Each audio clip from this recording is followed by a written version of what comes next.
sur mon...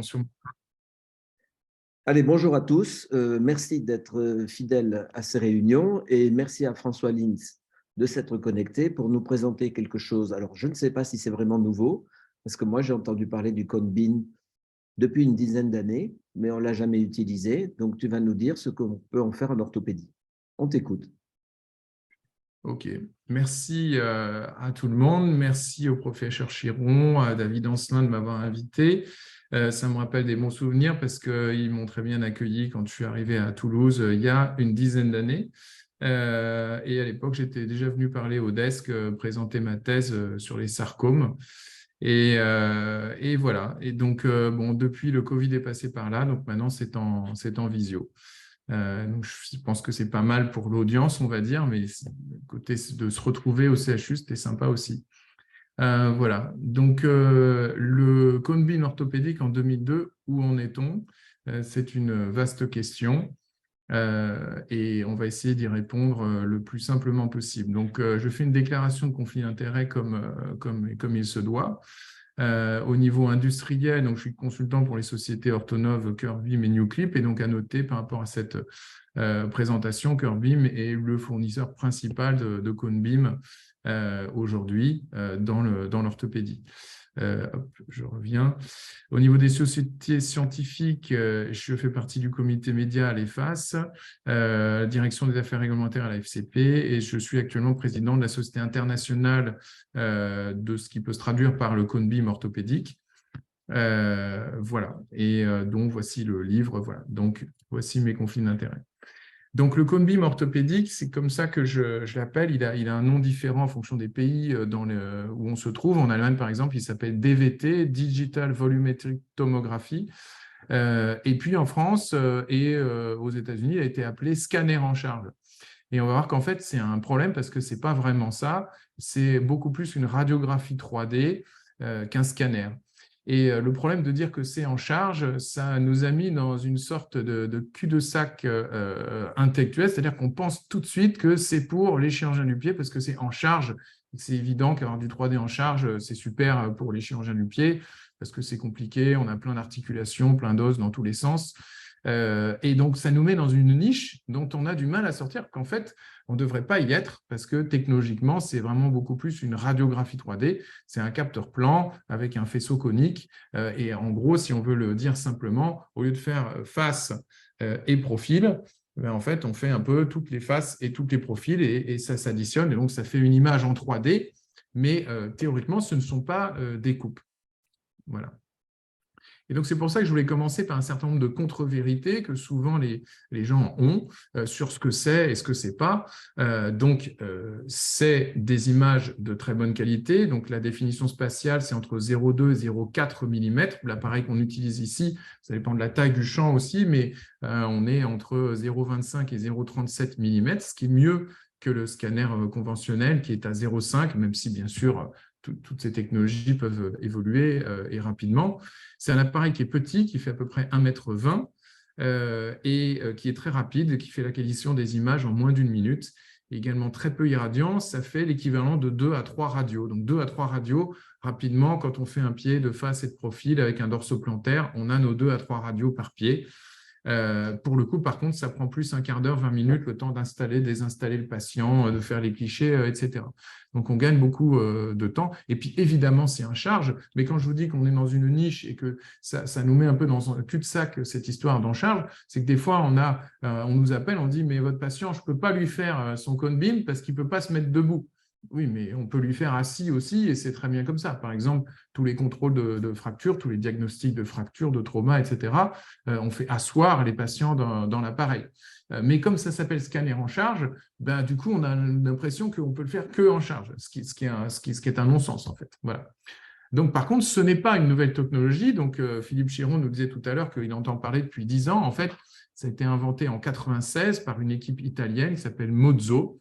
Et puis, ça a été tout de suite très répandu dans le dentaire, puisque c'était le plus facile. En fait, les dentaires, ils étaient habitués à avoir déjà quelque chose qui tournait autour du crâne, c'était le panoramique dentaire. Et donc, le Conbim a été très naturel pour eux. Mais il a fallu attendre 2006 pour qu'une personne, et c'est Arun Singh, c'est le fondateur de la société Curvebeam, se fasse mal à la cheville et se retrouve aux urgences avec quelqu'un qui lui dit « Ouais, je ne sais pas, il y a peut-être une fracture.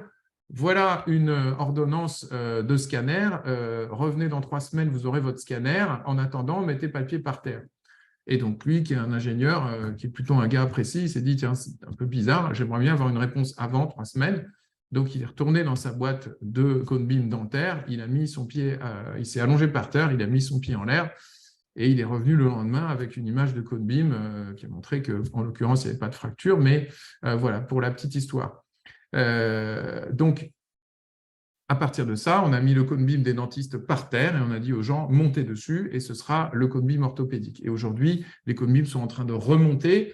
On a des images qui sont vraiment aussi bonnes que le scan au niveau des pieds, des chevilles, de la jambe et du genou. C'est plus compliqué au niveau de la hanche, même si on peut avoir des images chez quelqu'un qui n'est pas très gros, mais comme tout ça, ça se passe beaucoup aux États-Unis, voilà, ça ne passe pas encore très bien au niveau des hanches.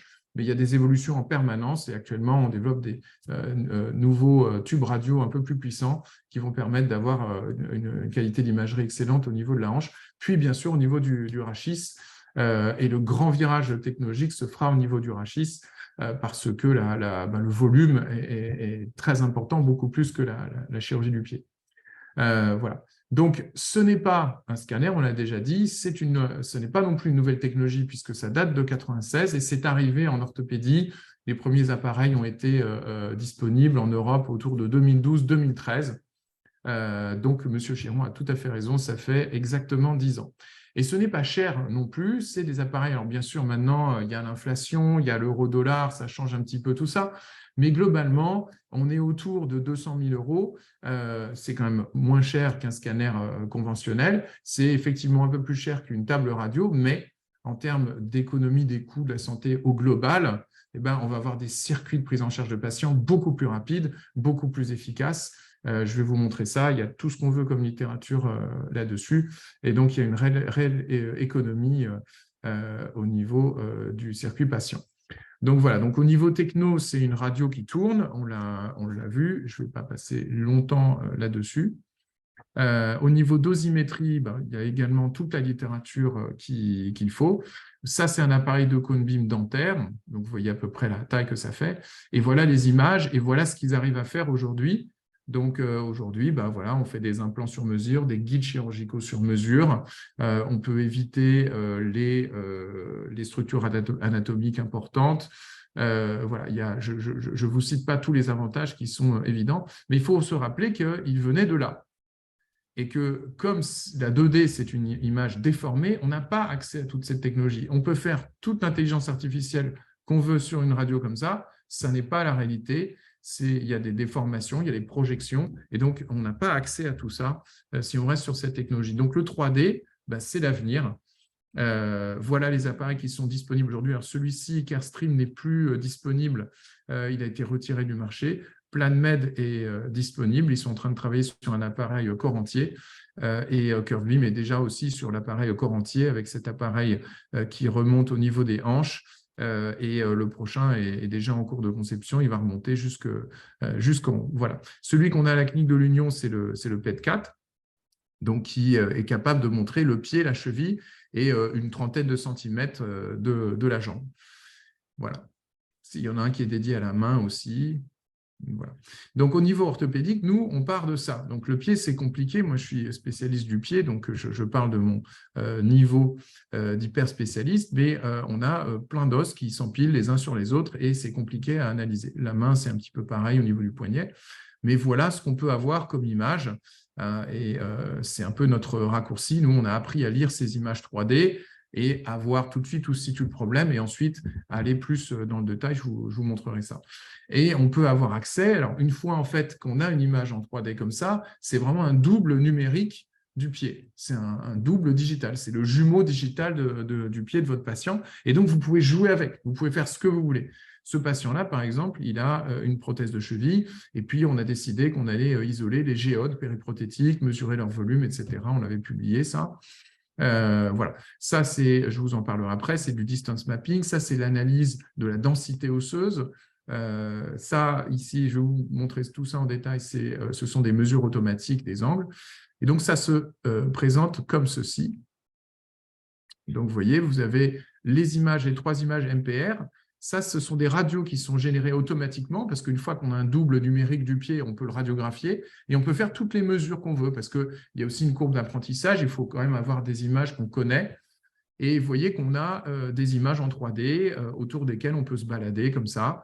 On peut remettre la peau par-dessus. On n'a pas besoin de faire de photos du coup en consultation, sauf si on a des lésions cutanées, on va dire, mais globalement, on peut enlever la peau. Et puis, bien sûr, toute cette techno va évoluer. J'ai coutume de dire que c'est un peu comme une Tesla. Elle est dans votre garage, puis le lendemain matin, elle accélère plus fort, elle consomme moins, elle a des nouvelles fonctions. Ça s'est passé dans la nuit parce qu'il y a un nouveau logiciel. Donc, le hardware va rester un peu le même, mais les logiciels vont évoluer et nous permettre de faire de plus en plus de choses. Donc voilà, mais il y a une notion donc de courbe d'apprentissage et aujourd'hui, on est un petit peu perdu dans la matrice avec nos anciens outils. Donc voilà, Keanu Reeves dans Matrice avec un sextant, il essaye de se repérer et il se rend compte rapidement que ce n'est pas comme ça qu'on se repère dans la matrice. Voilà. Donc, dans le cone beam, il y a un petit décalage au niveau de l'image. Là, je suis désolé. Voilà. Nous, on s'est retrouvés impliqués là-dedans parce qu'on s'est interrogé, et c'était mon travail de mémoire de fellowship en Angleterre. J'ai fait mon fellowship en pied à Bristol.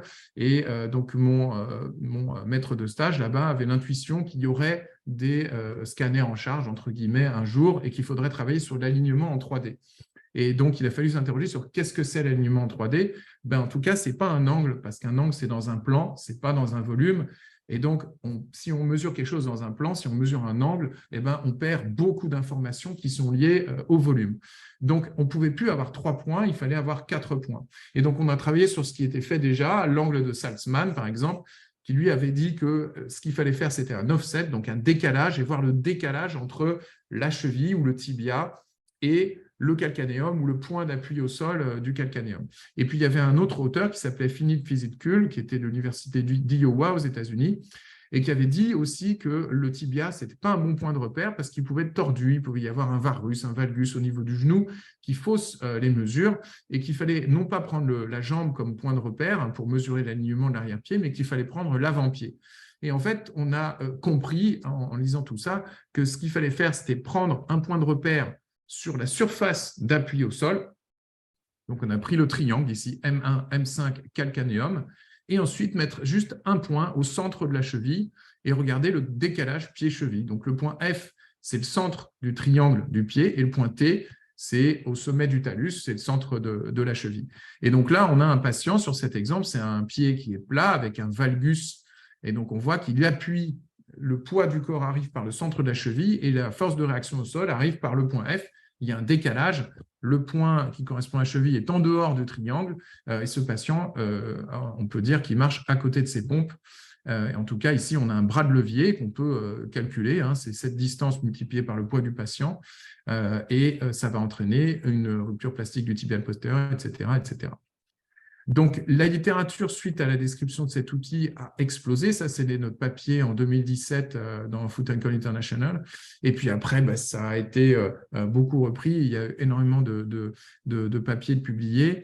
Notamment, on peut relever un papier qu'on avait fait sur l'instabilité chronique de cheville. On est capable, au-delà de l'odds ratio, d'avoir un risque supérieur d'entorse de cheville quand on a un varus. Ce qui, en fait, pour nous, chirurgiens orthopédistes, est très intuitif, mais dans la littérature, ce n'était pas tant décrit que ça. Il y avait une publiée sur un scanner en charge simulée qui avait été rapporté. Et nous, on a été capable de décrire une relation mathématique entre le varus de l'arrière-pied et le risque d'instabilité chronique. Voilà. Un autre papier qui est intéressant, c'est un papier qui décrit la subluxation de la facette articulaire moyenne de la soutalienne dans le pied plat. Et ça, c'est intéressant parce que ça, c'est juste impossible à voir si on n'utilise pas un cone beam.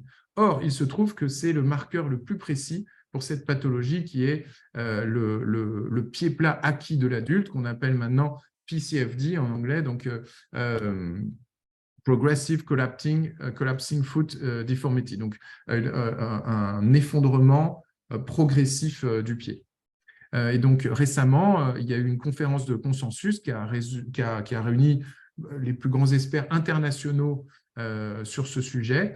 Et il y a eu un papier qui était dédié à l'intérêt du cone beam dans le pied plat et qui concluait qu'il fallait l'utiliser à chaque fois qu'il était disponible, et partout où il n'est pas disponible, il faut lutter pour qu'il soit disponible. Voilà. Donc ça, c'est le papier qu'on a fait nous avec les gens du CHU, avec le professeur Sens, avec Claire Ricard, qui était à l'époque interne dans le service. Donc à l'époque, on a eu nous l'appareil en 2016 et on a démarré cette étude en 2017. On a mis du temps à la terminer ensuite parce que c'était une étude prospective, il a fallu le CPP, c'était le tout début du GRPD, de la loi Jardé, etc. Et puis après, il y a eu le Covid, donc il fallait inclure des patients, ça a été long. Mais le but, c'était d'avoir une évaluation pronostique de l'alignement tridimensionnel de l'arrière-pied, au-delà d'une simple mesure dont on doute de la précision quand on est en 2 dimensions. Et donc, l'idée, c'était de dire en dessous ou au-dessus de certaines bornes, on a un risque de pathologie du pied qui est augmenté. Et je masque ça pour pouvoir montrer la diapo. Et donc, vous voyez que là, dans les -6, -4, etc., on est vers le varus. Et là, on est vers le valgus, les valeurs positives. Donc, là, on a repris exactement ce qui était décrit dans la radiographie standard. Positif, on est valgus, et négatif, on est varus. Et donc, vous voyez, vous avez l'arthrose de cheville, l'instabilité de la cheville ici. On est entre 0 et 2, donc avec un petit valgus physiologique, il n'y a pas de pathologie. Et ensuite, on a le lisfranc, la lux valgus, déformation des orteils, arthrose subtalaire, PCFD, donc le pied plat, et l'instabilité médiale de cheville, qui est le stade 4 du pied plat. Et donc, on a quand même une très jolie relation, et on a fait donc des courbes ROC pour déterminer quelles sont les bornes normales de l'alignement du pied décrit avec cet outil en 3 dimensions. Donc, on est entre -1,64 et plus 2,71. Ben, il n'y a pas trop de pathologie quand on regarde dans cette grosse série. Je crois qu'on était à 260 pieds analysés. Donc, c'était en tout cas très, très statistiquement significatif. Voilà. Donc, voilà cet outil. J'étais un petit peu vite sur la présentation. Donc, voilà, qu'on a fait avec mes associés et avec le service de radio du CHU. Et donc, on l'a publié dans Archives of Orthopedic and Trauma Surgery. J'en profite pour saluer l'équipe du service de radiologie et les remercier pour cette jolie collaboration. J'en profite aussi pour relever un autre article qui a été publié par l'équipe toulousaine avec l'intérêt du cone beam donc dans les fractures occultes du scaphoïde et dans les fractures du poignet. Et ils ont conclu le CBCT est supérieur aux radiographies pour le diagnostic des fractures occultes. Et là, on est dans le cœur de ce que je vais vous dire ce soir, c'est que ce n'est pas un truc de niche, un truc de geek pour se faire plaisir, nous. C'est vraiment un truc qui est utile aux patients, parce que ce qui est embêtant aujourd'hui, c'est la classique prise en charge. Je te fais des radios, ouais, mais tu as quand même vraiment mal et je ne vois pas bien sur les radios, donc je vais te prescrire un scan, mais tu l'auras que dans 3 semaines. Pendant ce temps-là, soit tu as vraiment une fracture et tu n'es peut-être pas immobilisé comme il faut, soit tu n'as pas de fracture et on t'immobilise quand même parce qu'on en a peur que tu en aies une. Alors que là, on a la réponse tout de suite, avec beaucoup moins d'irradiation, avec beaucoup moins de coûts, et l'acquisition, je vous rappelle, c'est moins d'1 minute. Donc, on va voir, il y a d'autres littératures après. Mais c'est vraiment cette étude qui était, je crois que pour les besoins, vous avez pris un cone beam dentaire et les gens ont mis leur poignet dans le cone beam dentaire, donc c'était très intelligent. Il y a des cone beams dédiés à la main et aux membres supérieurs aujourd'hui. Et donc, c'est vraiment un très joli papier et il faut en parler, il faut le mettre en avant, ce papier. Donc, j'ai quelques cas cliniques, c'est des cas, on va dire, personnels, mais il y en a partout et il y a plein de littérature, on va continuer là-dessus. En traumato, et pour tout, en fait, c'est en première intention, c'est une radio 3D. On doit lutter aujourd'hui pour remplacer nos radios par des radios 3D. Voilà des patients, donc la radio initiale, c'est l'histoire classique. Moi, j'ai vu ce patient avec 2 mois de délai, avec un vrai lisfranc, un patient pas immobilisé, avec un pied comme une patate, et j'en vois toutes les semaines. Et David et vous, vous envoyez aussi toutes les semaines et c'est très fréquent. Ça, c'était un patient. Voilà la radio. Alors, on voit, il y a un petit décroché et tout ça, hein, mais bon, voilà, ça n'a pas été vu. Et ça, c'était 3 semaines après. Donc, voilà. C'est juste des histoires de chasse, hein, mais il y a de la littérature. Et donc, le pionnier, celui qui a eu le premier, le Cone Beam dans son service, c'était le professeur Martinus Richter en Allemagne, qui dit les 3 prochaines indications, c'est mes 3 prochains patients. Donc, retenez vraiment ça, c'est le message ce soir, c'est que le Cone Beam, c'est la radio 3D, c'est la nouvelle génération. Nous, on a appris avec les radios en 2D. Et ben, vous, aujourd'hui, les plus jeunes et ceux qui viendront après, ben, ils apprendront directement en 3D. Ils auront une autre vision et ça leur semblera complètement anormal de regarder des radios en 2D et d'avoir des patients qui patientent ensuite pour avoir un scanner conventionnel qui est en plus irradiant. Ensuite, les indications du scanner, quand même, il faut le dire, il en reste parce que le problème, c'est qu'à ce moment-là, qu'est-ce qu'on fait d'un scanner? Bon, ben, déjà, il y a des listes d'attente, donc on diminue les listes d'attente. OK, mais le problème du Cone Beam, c'est que c'est un examen qui est excellent pour l'os, mais qui est moins bon pour les parties molles. Pourquoi? Parce qu'il est moins puissant. S'il était aussi puissant que le scanner conventionnel, il serait aussi irradiant. Alors, il aurait quand même des avantages comme être en charge, mais il faut quand même voir qu'aujourd'hui, une ostéomyélite, une indication sur les parties molles, ostéomyélite, les tumeurs, ou alors la nécessité de faire un angioscan ou l'évaluation simultanée de parties molles ou chez un patient polytraumatisé à qui il faut scanner TAP ou quoi que ce soit, ce n'est pas encore une indication. Ça le sera peut-être, mais à ce moment-là, ça perdra de son intérêt d'être moins irradiant. Mais il y a déjà des constructeurs qui permettent d'allonger les patients pour avoir des outils qui sont hyper adaptés au service d'urgence. Donc vraiment, je continue là-dessus. Le désavantage aujourd'hui de la séquence radio-scan, c'est le patient qui l'appelle, c'est circuit patient. Il y a une dose de rayon qui n'est pas nécessaire pour faire le diagnostic. Le patient, quand on est en secondaire, il n'est pas en charge. Ça prend beaucoup de temps. Il y a des délais, donc il y a des patients en arrêt de travail. Il y a des délais de prise en charge. On ne commence pas la kiné aussitôt qu'on pourrait. On immobilise trop le patient ou inversement. Et puis, les problèmes de coût et d'accessibilité. On n'a pas, ça dépend des villes, bien sûr, hein, mais on n'a pas comme ça un scan quand on veut. Alors que le Cone Beam, il est dans le service, il est accessible 24/24. En tout cas, nous, quand on l'a, il est dédié à notre articulation, donc il est hyper accessible. Martinus Richter, il a publié sur ses 5 premières années d'expérience sur 11 000 weight bearing CT, donc Cone Beam réalisé sur des pieds à sa consultation en systématique. Il a fait une analyse en comparant ça par rapport à sa situation avant. Et donc, il montre qu'on économise 16 000 heures par an. Donc, aujourd'hui, où il y a des pénuries, par exemple, de manip radio, c'est quand même une solution. On gagne 50 € par patient et on diminue la dose de radiation de 10% par patient en moyenne. Voilà. Je passe ensuite. Voilà, donc ça, c'est un résumé du circuit patient. Je vais passer vite parce que je l'ai déjà dit. Anne Cotten a fait vous ne connaissez peut-être pas Anne Cotten, mais c'est une professeure de radiologie qui est au CHU de Lille, qui m'a donné mes cours de radio du pied dans le DU de chirurgie du pied, et qui a fait cette étude dans son service où elle a mis un Cone Beam dans le service des urgences et regardez ce qu'elle trouve. Donc pareil, c'est 2 périodes. Avec 165 patients qui sont passés par le couple classique radio-scan, et puis donc le reste, voilà, plus de 200 patients passés par le scanner en charge. La dose a été diminuée de 35%, et le turnover, c'est-à-dire le temps que les gens passent aux urgences, alors avec la crise des urgences qu'on connaît aujourd'hui, si on mettait un Cone Beam aux urgences, on gagne 15% de temps passé aux urgences, tout simplement parce qu'on n'a pas à faire les incidences obliques, les machins, tout ça, et ensuite, derrière, se rendre compte qu'on a besoin d'un scanner, ce qui arrive quand même dans un tiers des cas. Après, il y a plein de littérature sur le nombre de listes francs qu'on manque, 20%, 24% sur les radios, un tiers des cas. Ici, c'est 10%, 13 à 24%, voilà. Il y a même 20% dans ce papier en 2020, dans le British Journal of Radiology, il y a 20% de fractures majeures, des fractures du talus, qui ne sont juste pas vues. 42% des avulsions ne sont pas vues. Et en plus, on diminue la dose de 90%. Donc, qu'est-ce qu'on attend? On va le voir un petit peu plus tard.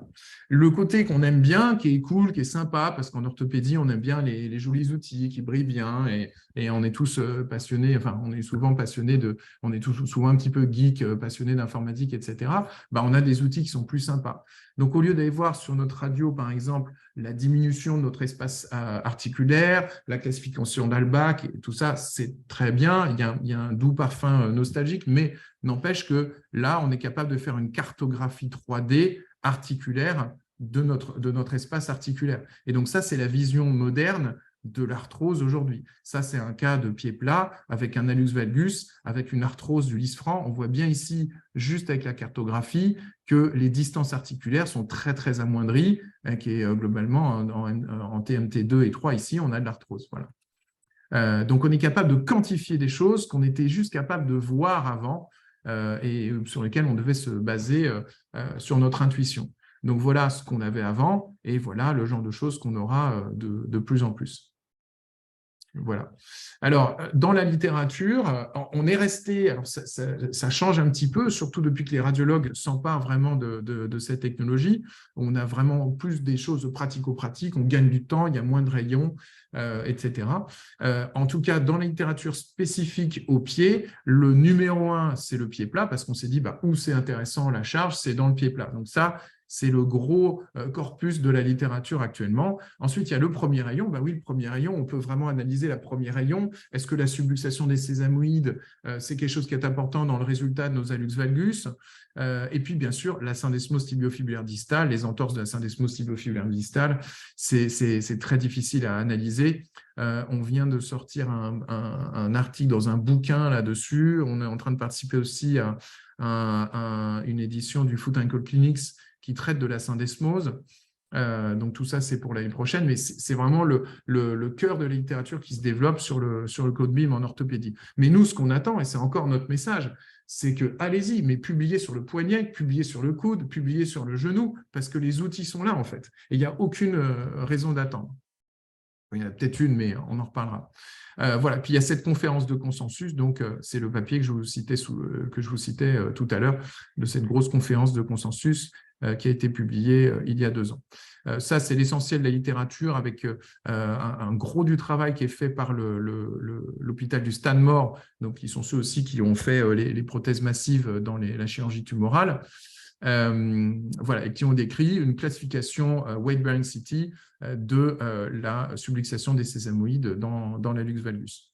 Voilà, un truc vraiment super intéressant, c'est que pourquoi c'est difficile d'analyser la syndesmose? Parce qu'on est là sur une radio à regarder des distances, mais en fonction de la rotation sur la radio, de l'incidence des rayons, on n'est pas sûr de ce qu'on mesure. Est-ce qu'on peut comparer au côté opposé ou pas?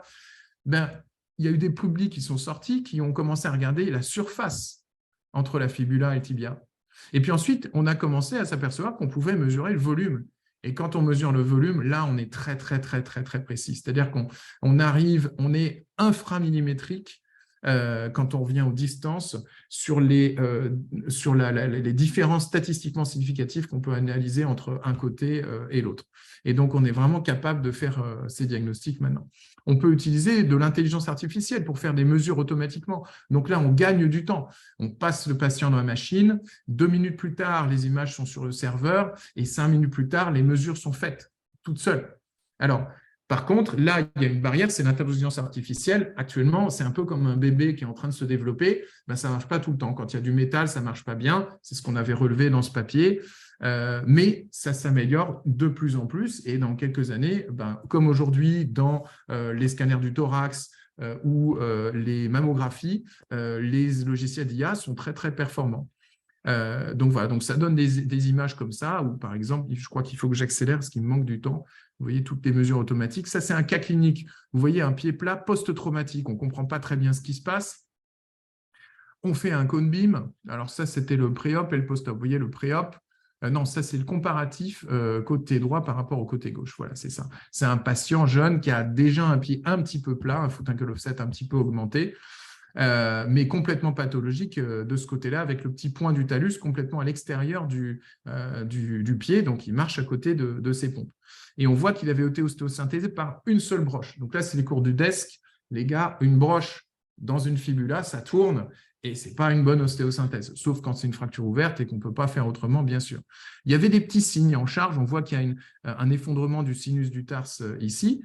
Et puis, bon, je vous ai fait voilà, une petite vidéo. Je vais passer vite parce que c'était pour vous montrer l'aspect extérieur du pied avec les griffes d'orteil, un valgus exagéré, une contracture des fibulaires ici. En fait, il avait aussi une luxation des fibulaires, et puis des mesures qui sont complètement pathologiques sur l'angle de Méhari, le Saltzman, voilà, et qui ont été faites automatiquement et en 5 minutes. Et ce qui est génial, c'est le morphing. C'est une vidéo en fait, qui fait un morphing entre le côté sain et le côté pathologique. Et vous voyez que ça, pour nous chirurgiens, ça nous permet de visualiser la déformation. Et on voit vraiment, alors à force de l'utiliser, on voit l'avantage que ça nous procure, parce que quand on est en pérop, on sait dans quel sens va notre correction également. Ça nous a montré aussi le raccourcissement de la fibula, qui était lié à cette ostéosynthèse un petit peu défectueuse, et le trouble rotatoire, qui était de presque 10 degrés. Voilà, avec le point de compression sur la face latérale du talus ici, analysé par distance mapping. Donc, on a repris le patient avec une ostéotomie de la fibula qu'on a laissé se fixer et qu'on a fixé comme elle se mettait, réduction des fibulaires qui avaient été luxés, ténotomie des extenseurs et arthroris temporaire de la talonaviculaire, avec l'aspect en post-op à 6 mois, où on voit qu'on est parfaitement symétrique à ce qu'il y avait de l'autre côté, du côté opposé, 4,63, il y avait 4,67 de l'autre côté. Voilà. Donc, je ne dis pas qu'on n'aurait pas opéré ce patient sans, mais on est quand même dans le confort quand on opère par rapport aux outils classiques. Il avait bien sûr eu écho, IRM, etc. Voilà un autre exemple, une fracture, un calvicieux du col du talus avec détection automatique de la fracture, calcul d'un plan d'ostéotomie et d'un guide de coupe qui passe exactement par le plan moyen de la fracture et calcul de la forme et de l'épaisseur du greffon qu'on doit utiliser. Voilà. Les guides de coupe, ça, le grand spécialiste, c'est, je pense que tout le monde en fait maintenant, mais il y a Louis Dagneau qui a pas mal publié là-dessus. Il l'avait utilisé dans les CMT sur les tarsectomies. Évidemment, quand on a un guide de coupe qui est fait sur un patient en charge, on a des informations un petit peu plus précises. Voilà. Et alors, pourquoi ça bloque? Moi, je donne toujours l'exemple du GPS. On a tous dit, ceux qui sont les plus anciens d'entre nous, on va dire, qui ont vu l'apparition du GPS, c'est quoi ce truc-là? J'en ai pas besoin, je sais lire une carte routière, voilà, puis je sais aller au travail, j'ai pas besoin d'un GPS. Voilà. Mais en fait, on n'imaginait pas les trucs comme Waze, on n'imaginait pas qu'il y en aurait dans les appareils photos pour nous faire nos albums photos automatiquement, dans les vélos, dans tout ce que vous voulez, dans les bateaux. Voilà.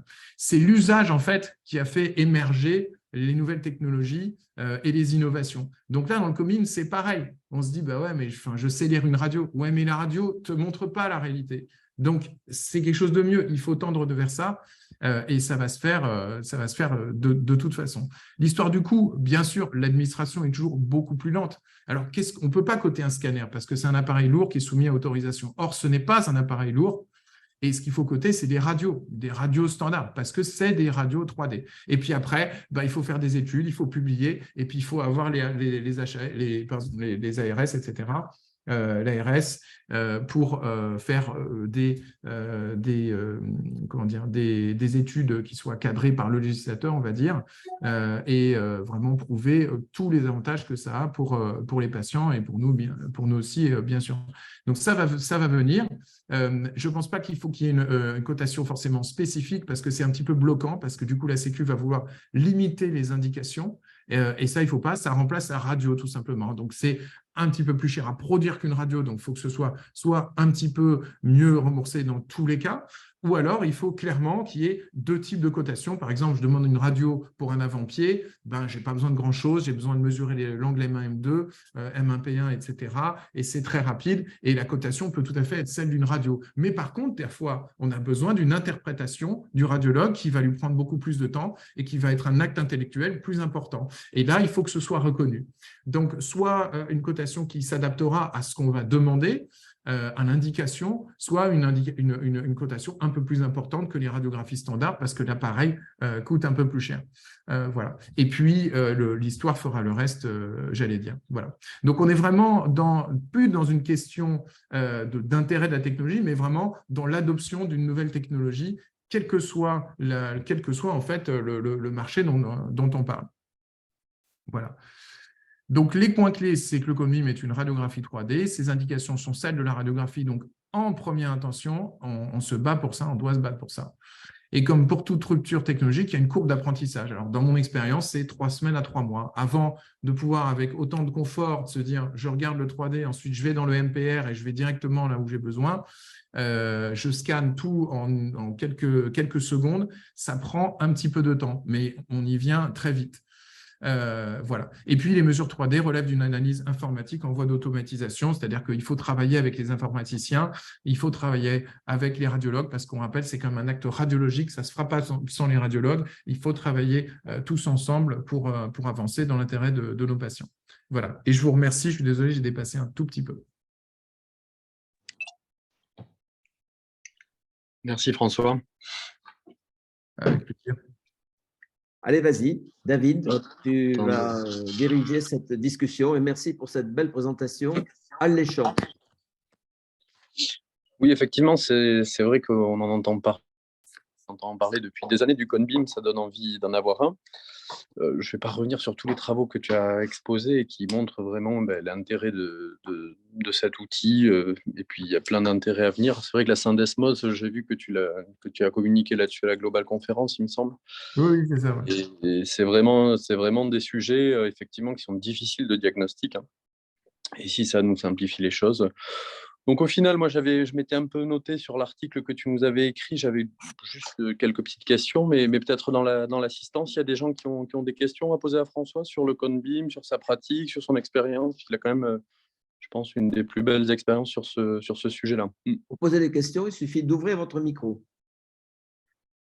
Mais moi, je vais poser une petite question. Les dentistes, maintenant, non seulement ils font le CONBIM des patients qu'ils voient à leur cabinet, mais ensuite, avec un palpeur, ils calculent par exemple l'espace entre deux dents et automatiquement, ils font en 3D une sorte de prothèse dentaire qui teste. Et si elle est bien, comment s'appelle là, le prothésiste dentaire fait la prothèse. Il n'y a plus de moulage, il n'y a plus rien. Est-ce que nous, on peut faire ça? C'est-à-dire, est-ce qu'on pourrait imaginer une plaque d'ostéosynthèse à la bonne forme ou pouvoir faire un pied en 3D pour ensuite calculer les ostéotomies? Ouais, je vais essayer de reformuler parce qu'en fait, il y a un problème physique qui n'est pas encore résolu. C'est qu'en fait, la dent, elle est fixée de façon… c'est un solide indéformable, on va dire, d'un point de vue physique. Le complexe dent-mâchoire, c'est un solide indéformable. Et donc, quand on palpe les dents, on peut utiliser ça comme repère très, très fiable pour la mandibule qui est dessous. D'accord ? Alors que dans le pied, on n'a pas de dents qui sortent du pied. Et donc, on ne peut pas forcément utiliser, on n'a pas des repères aussi fiables, donc on ne peut pas palper directement, mais on peut le faire en paire opératoire. Mais alors, on n'en est pas encore à avoir un guide d'impression, un guide de coupe, enfin, une imprimante 3D au bloc opératoire qui pourrait nous imprimer notre guide directement. Je suis encore en avance. Donc, voilà, c'est un peu le problème du pied qui, sur la table d'opération, il se balade comme ça, il n'est pas fixe. Mais ce que vous décrivez, en fait, Monsieur Chiron, c'est le Mako pour le genou. Parce que le Mako, on met des broches, etc., on a des repères fiables. D'accord. Alors que dans le pied, il y a trop d'eau, il y a trop d'articulation. Pour l'instant, il n'y a pas une boîte qui a permis de sortir une techno qui permet de prendre des repères sur la peau et de traduire ça de façon fiable dans le squelette. Mais je pense que ça viendra. Il y a une boîte qui semble être très bien là-dessus, c'est Pixie Medical. Je pense que vous les connaissez sûrement. Ils ont commencé par le genou. Et je pense que leur technologie, qui est moins invasive et qui se base aussi sur des repères externes, peut être une réponse à ça. Ce que tu m'as appris aussi, je pensais que c'était dédié aux extrémités, dont la tête est une extrémité, la main, le pied, mais aussi le genou. Je vois, on peut faire des combines du genou sans problème. Je ne le Sans savais pas. problème. Ça, c'est vraiment intéressant. L'étape d'après, c'est la validation des protocoles de planification des prothèses de genoux sur scanner en charge. Parce que c'est déjà utilisé pour les guides de coupe sur les prothèses de cheville. Ah oui, ça a été la grande annonce à la OFAS au Québec cette année, où sur le stand Striker, vous aviez un high rise, donc qui est l'appareil de curve beam qui remonte jusqu'aux hanches.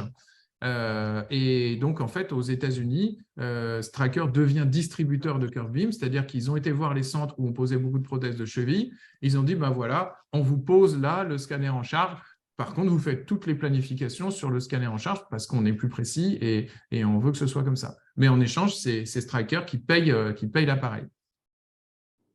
Alors en France, ce n'est pas possible parce qu'une prothèse de cheville, c'est vendu 1500 balles en France, enfin je ne sais plus le prix exact, et c'est 20 000 aux États-Unis. Donc ici, il faudrait, je crois que le ratio c'était 5, il faudrait qu'on pose 5 fois plus de prothèses en France, de cheville, alors qu'on a tendance à en poser un petit peu moins que dans les années passées, pour pouvoir intéresser un tout petit peu ces boîtes-là. Donc ce n'est pas quelque chose qu'on peut faire ici. Vous avez d'autres questions? Moi, j'ai entendu parler des mini ERM, c'est-à-dire un peu comme le Conbin, il y aura la même chose, mais en IRM. Alors, j'en ai entendu parler aussi, mais pour le membre sup.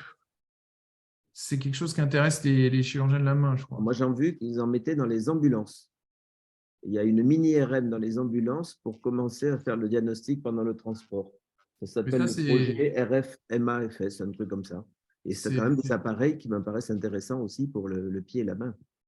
Mais c'est très intéressant aussi. Après, on ne voit pas la même chose. On demande une IRM dans certains. Au bloc, il va falloir le Conbin, la mini-RM et l'échographe. Ça va devenir des instruments de chirurgie. Alors, vraiment, c'est sûr, là, je ne vous voyez pas, mais j'ai l'échographe au cabinet. Et entre le Conbim, et donc les 3 examens, c'est le Conbim, l'écho et l'IRM, quoi. Et tes radiologues, comment ils ont vu ça au départ, le fait que tu aies ton propre Conbim et que tu les sollicites moins? Alors, ce n'est pas mon Conbim. Hein, non. Vraiment, la mentalité ici, c'est qu'on travaille main dans la main avec les radiologues. On l'a fait avec Gérard Richardi. L'échographe, je l'ai, mais c'est pour moi, je ne le facture pas aux patients et c'est à mettre dans mon suivi. Mais quand j'ai une échographie diagnostique à demander, je la demande aux radiologues. C'est leur métier à eux, ce n'est pas mon métier à moi. Oui, tu prolonges ton examen clinique, quoi. Voilà, ça prolonge, c'est mon stéthoscope d'orthopédiste, quoi. Et le Conbim, et pour moi, il ne faut pas que ce soit autrement. C'est un examen radiologique, c'est du domaine de la radiologie et c'est aux radiologues à prendre en main cette technologie. Le problème qu'on a un petit peu, c'est qu'en dentaire, ben, ils n'ont pas été suffisamment réactifs, suffisamment vite, et puis les dentistes ont fait hop, on récupère. Sauf que nous, on ne peut pas faire ça, parce que les dentistes, il y a une partie qui est hors forfait sécu, on va dire, hein, qui est tout ce qui est implantologie, etc. Et donc, en fait, ils sont assez riches avec ça pour pouvoir acheter leurs propres appareils de Conbim. Et en plus, ils le facturent 300 balles au patient, et le patient ne dit absolument rien, parce que chez le dentiste, il s'attend à payer. Et il trouve ça normal que ce ne soit pas remboursé. Mais donc, du coup, la technologie a un peu échappé aux radiologues. Mais nous, on ne peut pas faire ça. On n'a pas les moyens de faire ça et on a vraiment besoin de travailler main dans la main avec les radiologues pour le faire. Mais c'est vrai qu'il faut voir aussi les contraintes énormes auxquelles sont soumis les radiologues. Aujourd'hui, c'est un poste de dépense énorme pour la sécurité sociale. Ils sont sous les feux de la rampe en permanence. À chaque fois qu'il y a une refonte de la CCM, ils s'en prennent plein la tête. C'est encore le cas en ce moment. Donc, il faut vraiment les soutenir. Et du coup, ça permet aussi, parce qu'ils le connaissent très bien, les avantages du Conbim, mais il faut aussi se mettre à leur place. Ils ont investi, ils ont des appareils qui sont à jour, des tables radio. Il faut tout revoir. Il faut revoir le circuit patient. Il faut revoir les indications de scan, etc. Donc, pour eux, c'est un énorme boulot. Il y a des intelligences artificielles qui arrivent. Il y a les pénuries de manip radio. Enfin, ils ont quand même des choses à faire en ce moment qui sont très, très lourdes pour eux. Il y a la concentration aussi des groupes de radiologie dans le privé, avec une grosse pression des groupes style, toujours pareil, Vivalto, Elsan, etc., Ramsay, pour les accueillir. Donc, les radiologues sont soumis à beaucoup, beaucoup de pression et il faut qu'on les aide à voir que le COBIM, c'est une opportunité dans ce contexte et pas un problème. Et que nous, on ne peut pas, et ce n'est pas du tout notre volonté, d'avoir une vision type dentaire, quoi. Donc, ils l'ont plutôt très bien vu et c'est même c'est Gérard Richardi qui a porté ce projet chez nous, quoi. Ok. Vous avez d'autres questions? J'ai une toute dernière question, s'il n'y a pas d'autres questions dans la salle. Est-ce qu'il te reste une indication pour faire une radiographie, du coup? Non, C'est terminé. non, c'est fini. Je crois qu'il y avait M. Bonnevial qui voulait poser une question. Oui, bonjour François. Bonjour. Est-ce qu'il y a des indications validées, très certainement, pour la pathologie tumorale de Alors, Cone-Beam, et notamment alors pour les guides de coupe? pour les guides de coupe, oui, certainement. Et dans le pied, en tout cas, oui. Puis, comme l'appareil normalement, d'ici 1 an, les appareils font des bonnes images sur le bassin. Donc ça, ce sera vraiment très, très sympa. Merci d'être là, hein, Monsieur Bonnevial. Hein, ça me rappelle aussi des souvenirs parce que vous avez été dans mon jury de thèse. Ma thèse était sur les sarcomes, etc. C'était avec François Gouin, donc ça nous ramène quelques années en arrière.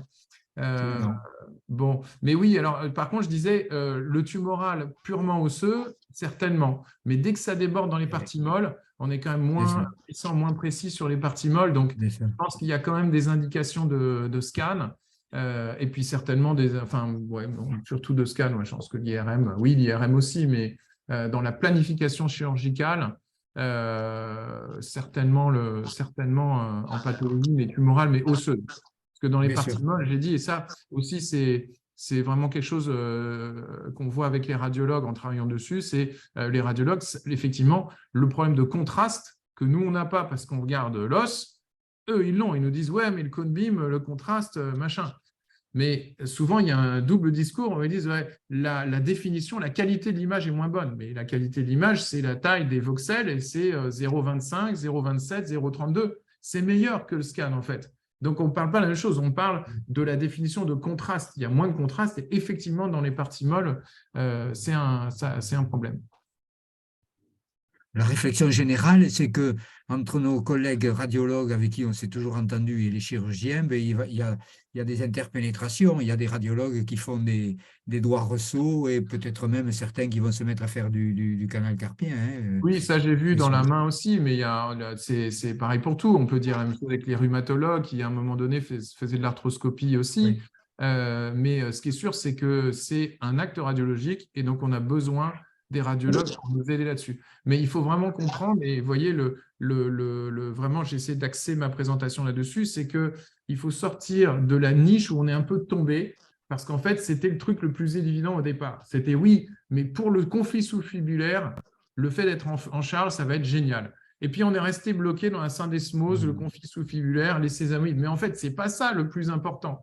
C'est qu'en fait, on a une imagerie en 3D tout de suite et qu'on n'est pas obligé d'attendre le scanner après. Et c'est ça le plus évident. Et donc, il faut maintenant que tous, vous retourniez voir vos radiologues dès demain, dès ce soir, s'ils sont encore là. Vous allez leur dire, mais attends, mais on a compris, en fait, ça remplace la radio, ça ne remplace pas le scan. Vous voyez ce que je veux dire? Oui, très bien, très bien, très bien. Et il n'y a vraiment aucune raison, quand on veut le faire, on le fait. Hein. Je veux dire, en ce moment, il y en a de plus en plus en France. C'est parce qu'à un moment donné, le chirurgien et le radiologue ont discuté et quasiment partout, il y a quelques exceptions, quasiment partout, ça s'est fait parce qu'il y avait un couple radiologue-chirurgien qui fonctionnait bien, quoi. Voilà. Merci. Il y a d'autres questions? Moi, je suis dispo, là. Hein. Vous ouvrez votre micro et on sait que vous voulez poser une question et vous parlez, où que vous soyez. Non, mais ça fait le tour. C'est sûr que la difficulté, ce n'est pas l'intérêt de cet appareil, c'est comment l'obtenir. C'est ça. Mais l'obtenir, les Américains diraient un no-brainer, c'est-à-dire on n'a pas besoin de cerveau pour comprendre que c'est intéressant. Oui, mais ceux Mais qui après, pourraient nous donner les moyens n'ont pas de cerveau. Donc, c'est ça un ne se peu passe comme pas comme ça. au début, vous donniez un GPS à un taxi à Paris, il vous riait au nez. Il va dire, mais ça, c'est pour les nuls, c'est ceux qui savent pas lire une carte. Et puis moi, le plan de Paris, je le connais par cœur. Mais aujourd'hui, il n'y a plus un seul taxi qui fonctionne sans ça, parce que c'est trop évident. Mais c'est la fameuse courbe de pénétration d'une Je technologie. vais te le dire autrement. Ce n'est jamais que le prix d'un amplificateur de brillance. Un bon amplificateur de brillance, ça vaut 200 000 Ouais. euros. Mais on a Ouais, tellement eu de mal à avoir des amplificateurs, et même en infantile, ils se sont battus pour en avoir, que maintenant qu'on les a, pour obtenir en plus ça, ça va être très difficile. C'est une question d'argent. Voilà. c'est une question C'est pas une d'argent aussi, question mais de le besoin. truc, c'est que d'emblée, on gagne de l'argent avec ça. Et tout le Oui. monde. Parce qu'on va gagner du temps aux urgences, on va gagner du temps dans le service de radio, on a des pénuries de manip radio. Ben, un manip radio, avec le Conbim, il va faire le travail de 3 manip radio. Il y a les chiffres. Ce qui est bien, c'est que tu as des publications qui le montrent. Mais je pense que dans un service, la prochaine fois qu'il faut changer un ampli, il ne faut pas prendre un ampli, il faut prendre un Conbin à la place. À la consultation, chez nous, ce serait idéal. Oui, Ben, il en faut à la vous trouvez la réponse tout consultation. de suite. Ce matin, j'ai vu un Lisfranc qui était un vrai Lisfranc et qui était à 2 mois, qui marchait dessus depuis 2 mois avec les conséquences. Voilà. Bon. C'est du quotidien, quoi. David, ils ont un David, Conbin on à le la voit. radio à Purpan. Comment? À la radio Paul Riquet, ils ont un Conbin. Non, il n'y a pas de Conbin, mais on a eu la discussion avec Nicolas Sens il y a quelques années. Ce n'était pas un sujet d'actualité, mais peut-être que ça peut le On s'est battu redevenir pour avoir un avec EOS. Il nous a les démontré que ça manips ne servait à rien. radio. Et après l'EOS, maintenant, il faut avoir un temps long de rendez-vous tellement il est occupé. Donc, c'est un peu le même principe. Il n'est pas connecté, mais François, quel a été ton retour de travailler avec Nicolas sur le Conbim, qu'on puisse avoir des axes de suggestions à faire? Les axes de pression. C'est un chef de service, hein, c'est quelqu'un qui est très occupé. Donc, je n'ai pas eu trop l'occasion, même s'il m'a gentiment reçu dans son bureau et ça s'est très bien passé. Il a tout à fait soutenu le projet. Et puis, j'ai vu après, avec le papier sur le poignet, que c'est quelque chose enfin voilà, où ils ont conscience vraiment qu'il faut aller dans cette direction-là. Et ils ont écrit que ça pouvait avantageusement remplacer les radios. Donc, c'est dit par des Oui, radiologues. c'est qu'ils le pensent, espérons. Voilà, et puis il y a le papier d'Anne Cotten dans OTSR, donc c'est une radiologue qui s'adresse aux chirurgiens orthopédistes en disant les gars, ouvrez les yeux, quoi. Donc il faut soutenir ça. Pour moi, comment dire, là, alors nous en consultation en orthopédie réglée ou en traumatologie secondaire, on voit déjà l'intérêt, mais imaginez le bénéfice dans un service d'urgence. C'est-à-dire que rien que le temps de manipulation des patients, Anne Cotten l'a montré, on gagne 15% du temps. Donc, en cas de Covid, où il faut justement aller plus vite, décharger les urgentistes, etc. et tout, ce serait top. Mais là encore, les radiologues ont un peu peur que les urgentistes leur piquent et qu'ils deviennent autonomes. Qu'ils deviennent autonomes. Alors que ce n'est pas le cas. L'urgentiste, ce n'est pas son métier. Et il n'aura jamais le temps d'analyser ça. Il y a un radiologue aux urgences. Mais si tu veux, un des moyens d'obtenir du matériel, c'est de prouver que plusieurs services en ont besoin. Mais par exemple, la traumato-adulte, la traumato-infantile et les urgences. Mais cet appareil, on en a tellement besoin qu'en fait, il en faudrait 3 pour ces 3 services. Bien sûr. Et une fois qu'il sera dans un service, on ne le lâchera plus. Le truc, c'est que quand il sera dans un service, vous allez avoir très rapidement les gens du genou et les gens du pied qui vont l'utiliser. Vous allez avoir les gens du poignet, du coude qui vont l'utiliser et qui auront des images excellentes. Et puis rapidement, il y aura ceux de la hanche aussi qui vont l'utiliser.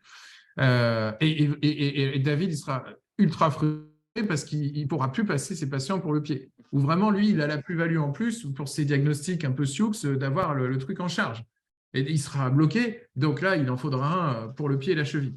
Et dis-moi, le logiciel qui fait tous les calculs, là, il est fourni, il est vendu avec l'appareil ou c'est un achat supplémentaire? Alors non, à terme, ce sera un peu comme une Tesla ou un smartphone, c'est-à-dire qu'il y aura un cloud avec des applications de plusieurs fabricants et vous pourrez choisir le logiciel que vous souhaitez. Tu sais, quand on a fait de la navigation avec Paul, là, on a commencé vers l'an 2000, on a acheté plusieurs appareils, mais ensuite, chaque fois qu'on a voulu les upgrader, ils nous demandaient 50 000 €.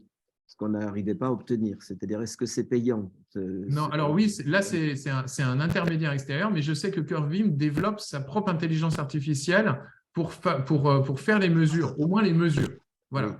Mais après, leur métier, c'est quand même de fabriquer des machines. Et donc, je vois mal comment ils pourront être très, très créatifs sur les images que je vous ai montrées, le distance mapping, etc. Parce que ça va évoluer. C'est des applications annexes, en fait, qui vont se… Voilà.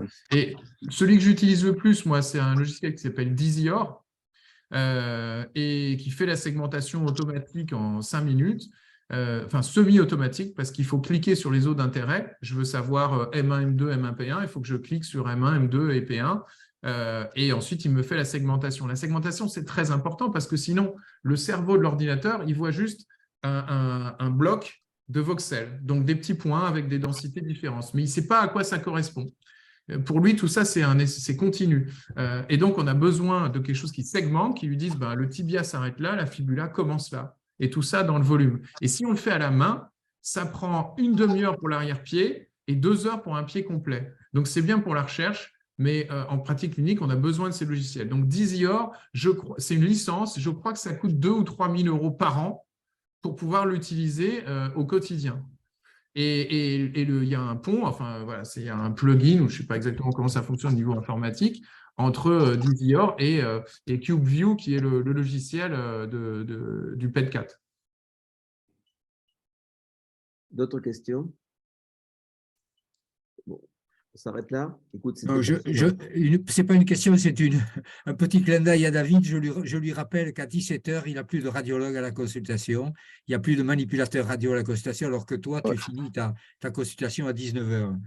Alors, et ça, c'est encore un avantage, c'est qu'effectivement, à partir du moment où dans le service, il y a quelqu'un qui est PCR, donc personne compétent en radioprotection, que c'est validé par les radiologues et qu'en dehors de leurs horaires, ils sont OK pour que tu appuies sur le bouton, tu mets le patient à la machine, tu appuies sur le gros bouton rouge et 2 minutes après, tu as les images. Donc, ça peut être utile en garde, etc. Et moi, je me rappelle à Nantes, à l'époque, il y avait Guillaume Gadbled, alors Guillaume, il était très curieux, et il est toujours d'ailleurs, et il avait dit, il y a un cone beam maintenant dans le service de Maxillo, et donc la nuit, il poussait ses patients, il mettait le brancard sous l'appareil, et il mettait le pied en l'air. Et on avait les scans pour nos calcas et nos fractures du talus dans l'heure, alors que sinon, il y avait 3, 4, 5 jours d'attente, parfois plus, pour avoir… voilà.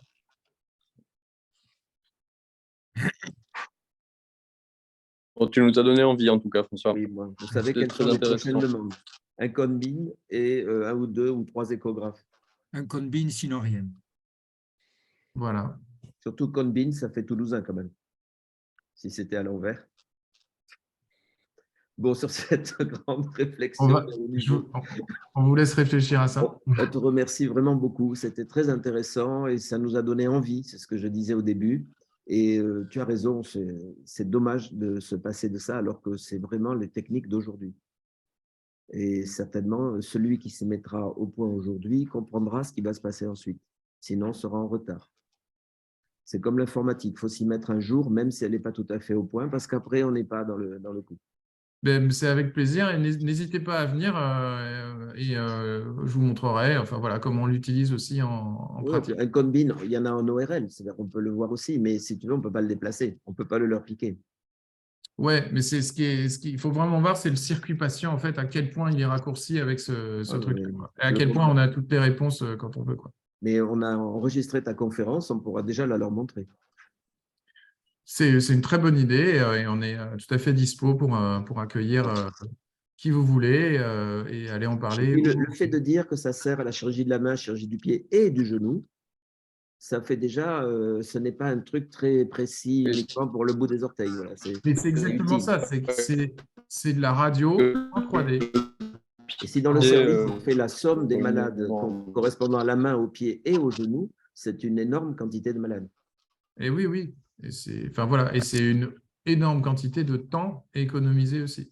Parce que nous, on voit le temps qu'on perd parce qu'on se dit, ce patient-là, j'aurai la réponse dans 2 ou 3 semaines, ou même dans 10 jours, ou même dans 2 jours, on s'en fout. Là, j'ai la réponse tout de suite, en fait. Le patient, lui, il est en arrêt de travail, et ils se tapent un plâtre pendant ce temps-là, avec les anticoagulants, avec les risques qui sont associés à ça.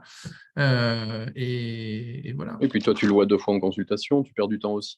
Oui, oui. Ah ouais, tu perds exactement, ça c'est sûr. Autant être utile une bonne fois pour toutes aux patients et orienter les choses correctement, quoi. On est tous d'accord, mais il faudrait que ceux qui sont au génie biologique, et pas biologique, au génie médical et qui nous attribuent les appareils le pensent aussi.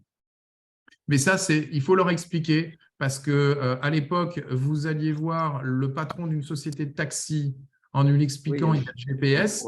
Il vous disait, mais c'est on bon, l'a compris. ils sont formés. Enfin voilà, je sais pas combien ça coûte. Ah, ça coûte plus cher que faut dire. Ok, c'est bon. Avec Paul, on a tous les deux été chefs de service. On sait ce que c'est que de demander du matériel. C'est très dur. Mais on y arrivera parce que quand on est motivé, on peut y arriver. Écoute, on peut dire au revoir. On te remercie beaucoup. Au revoir à tous. Je vous rappelle qu'on peut le revoir en replay. Si ça vous a plu, conseillez à vos collègues de le voir aussi. Et au revoir. Merci Au revoir, bonne beaucoup. soirée. À bientôt. Salut. Au revoir.